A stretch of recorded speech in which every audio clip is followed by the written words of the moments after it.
Hello, welcome to break point. ഒരു recent NSEയുടെ circular കാണാനിടയായി. അതിന്റെ ബേസിലാണ് ഞാൻ ഈ വീഡിയോ ചെയ്യുന്നത്. നമുക്ക് ഇന്ത്യയിൽ ഭൂരിഭാഗം വരുന്ന ആളുകൾ വാർത്ത അറിയാനായി കൂടുതലും ഡിപ്പെൻഡ് ചെയ്തത് ന്യൂസ് ചാനൽസ് ആണ്.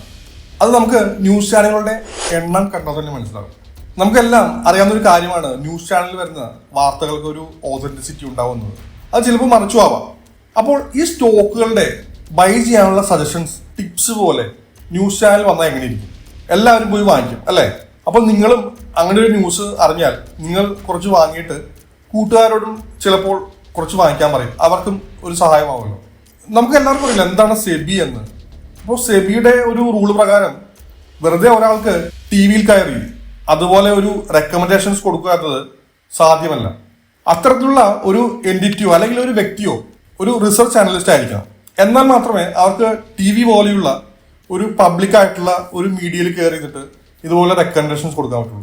അപ്പോൾ അത് എങ്ങനെയാണ് ചൂഷൻ ചെയ്യപ്പെടുന്നത്, അതാണ് ഞാൻ ഇവിടെ പറയാൻ പോകുന്നത്. ഞാൻ മുൻപ് ഒരു വീഡിയോയിൽ ഞാൻ പറഞ്ഞിട്ടുണ്ട്. അതായത് ന്യൂസ് എന്ന് പറയുന്നത് ഈ ബിഗ് പ്ലെയേഴ്സിന് സ്റ്റോക്കിൽ നിന്നും എക്സിറ്റ് ചെയ്യാൻ വേണ്ട ഒരു ലിക്വിഡിറ്റി ഉണ്ടാക്കാൻ വേണ്ടിയിട്ടുള്ള ഒരു മെത്തേഡാണ്.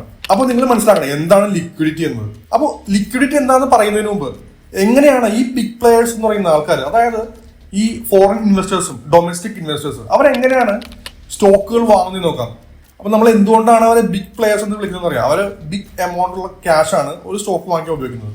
അപ്പൊ നമുക്കറിയാം അവര് ഒരു സ്റ്റോക്ക് വാങ്ങിക്കുമ്പോൾ വലിയ എമൗണ്ട് കൊണ്ടാണ് സ്റ്റോക്ക് വാങ്ങിക്കുന്നത്. അപ്പോൾ ഈ പറയുന്ന സ്റ്റോക്ക് വാങ്ങിക്കുമ്പോൾ ഒരു ദിവസം കൊണ്ടൊന്നും തീരുന്ന ഒരു പരിപാടിയല്ല. അത് ഒരു ദിവസം, പല ദിവസം, അല്ലെങ്കിൽ പല ആഴ്ച വരെ പോവാം.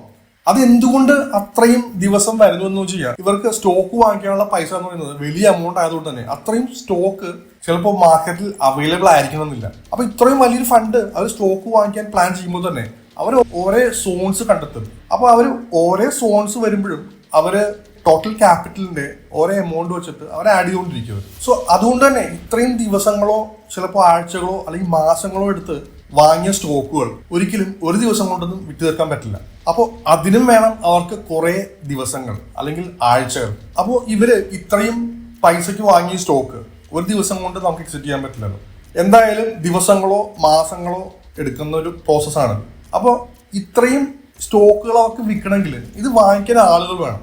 അതായത് സ്റ്റോക്കിൽ അത്രയും വോളിയം വേണം. ബൈ സെൽ വോളിയം വന്നാൽ മാത്രമായിരിക്കും ഇവർക്ക് സ്റ്റോക്സ് ഓഫ്ലോഡ് ചെയ്യാൻ പറ്റുന്നത്.